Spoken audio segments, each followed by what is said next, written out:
Hey guys, welcome back. So today we're going to go over the after race inspection, show you what we found. We got some interesting stuff, a little bit of spiciness in the data logs. So quickly for mechanical, when we were at the track, this car was all over the place and we decided to put it on the trailer because we didn't know what was going on. I believe it was just tire pressure. Man, these tires are like crazy. This is the pressure. I don't know if you can see this, but like they're super, this is only 10 psi, but they're very flexy. Like, yeah, you can just push them in. I think that's what's wrong. That's just too low. I went over the suspension. I looked at every weld, every brace, the subframe, the control arms, the bracing. Checked it all. It all looks fine.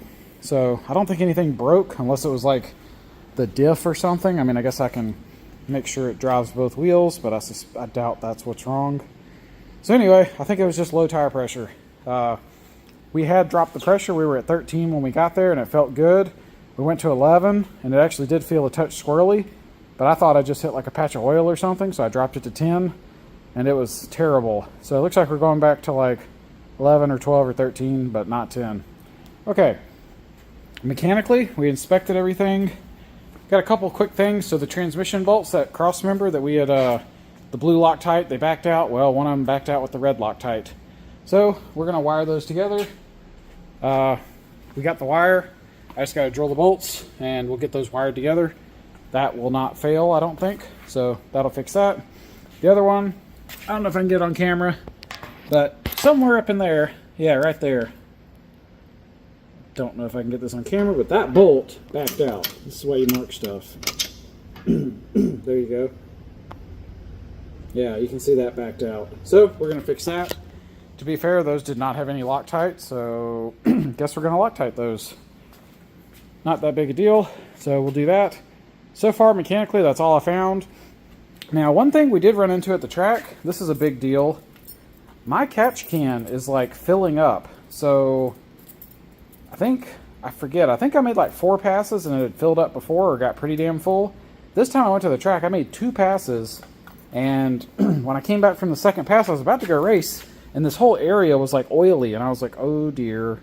And at first I thought something horrible happened, and then I finally realized it was just the catch can. But still, I'm like, why is my cat, did I break something and I got crazy, like crack a piston or something, and that's why I got all this crankcase pressure. But I guess I should do a compression check. But anyway, I'll probably do that anyway.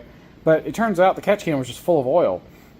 I ended up having to drain it after every single pass. It was catching oil. I ended up putting oil in the motor too because it was actually losing oil from draining it all out of the catch can. So we got to do something about that.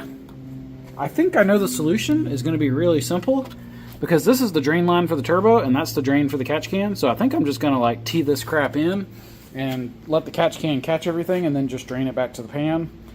I know that's a little controversial, but this motor has got a lot of blow-by and I really don't want to drain the catch can every single pass. That sucks. So I'm probably just going to drain it back to the pan, and we'll just do oil changes or something. I don't know. Anyway, that's a thing. Got to deal with that. Overall, this part looked okay though. Mechanically, seems good. We're going to go ahead and pull the plugs. Take a look at those. We checked them when we were racing, and it seemed fine. But we'll check again. Check the plugs, and we'll probably do a compression check just to make sure we didn't hurt anything. But I assume that's okay. I'll bring you back if it turns out it isn't. And now we're going to go to the laptop. I'm going to show you the actual runs, or at least the last run, because that one was interesting. Okay, so here's the log for the run.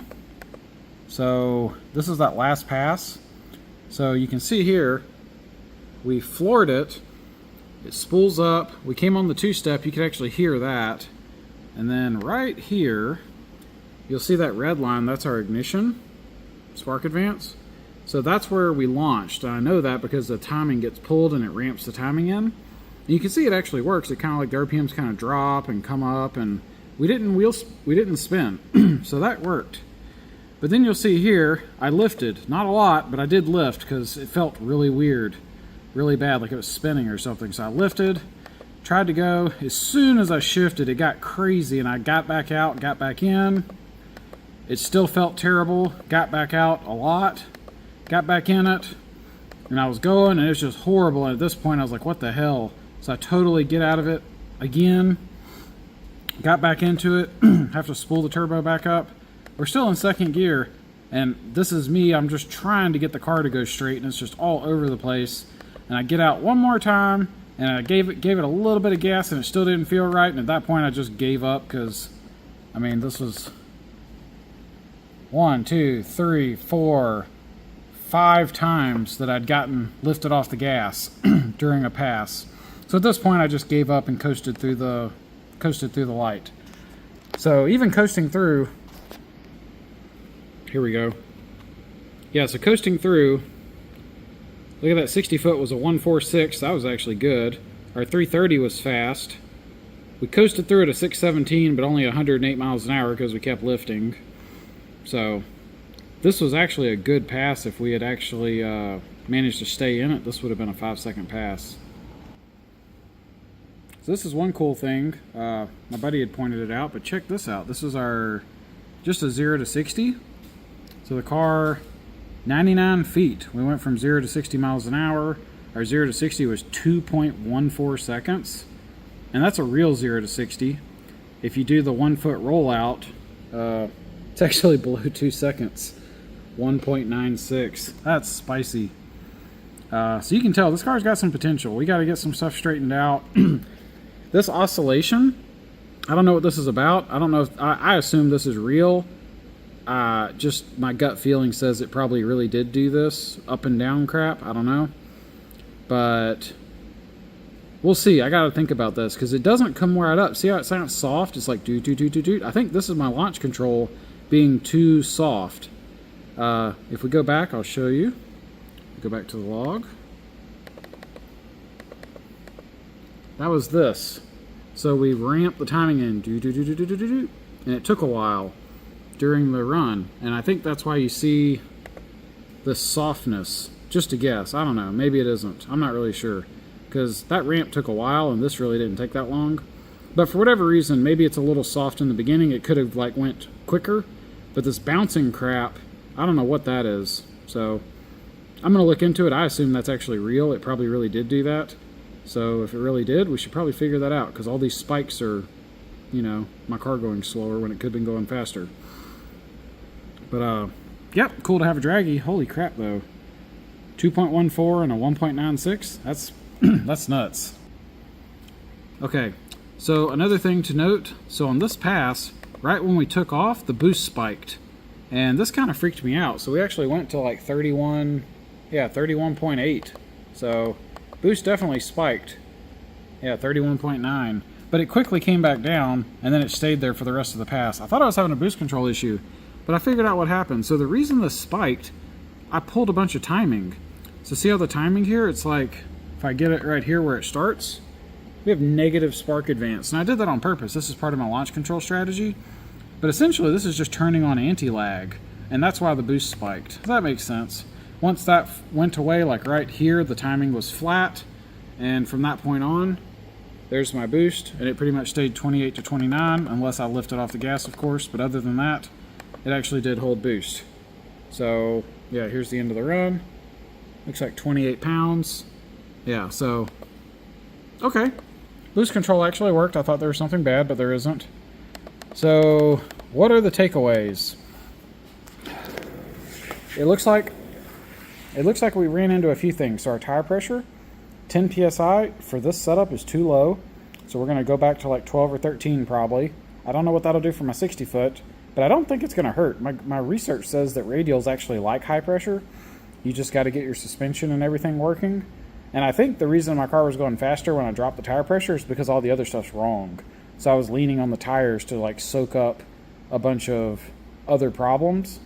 So what I really got to do is get my tire pressure. This is my gut feeling. I don't know this for sure, but my gut feeling says my tire pressures probably need to be more like 16 to 18 psi, and I've got to get my shocks, my like the springs, the dampeners, the bushings, the alignment, the launch control strategy, all that stuff has to actually get dialed in.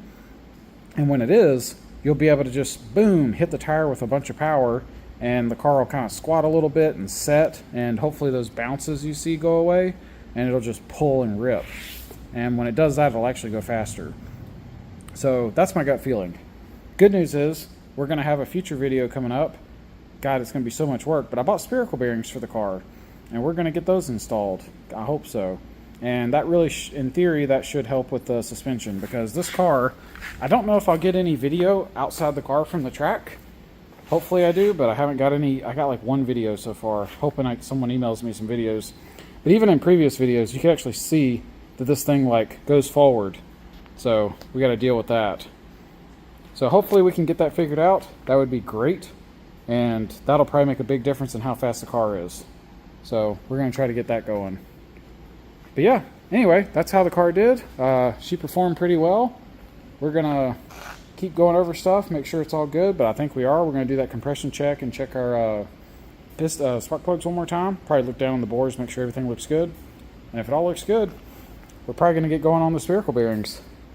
So anyway, that's our update. We did have a couple other minor things, but you know, it's just little stuff. So not too bad. Overall, it was a decent event. Got a ton of, I probably had 150 people, if not 200 people stop by and check out the car, because it was a big event, and this car got a lot of attention. Even had people like, oh, this is the fastest car here, or this is the best car here. I was surprised. It was a very positive, a lot of people really liked it. So many people just assumed it had a K-swap, or assumed it had a 2J or a V8. That was by far, like 80% of the people that saw the car, if not 90%, were asking what motor I swapped into it.